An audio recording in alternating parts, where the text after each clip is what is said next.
คามะ GA40 นะครับเป็นรูปทรง GA นะแล้วก็เป็นงานเคลือบเงาที่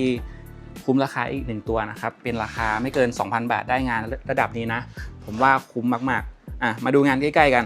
ของตกแต่งนะครับก็รอบตัวจะเป็นคล้ายๆอัลบาโลนนะครับแล้วก็โรเซตเนี่ยก็จะตกแต่งด้วยลวดลาย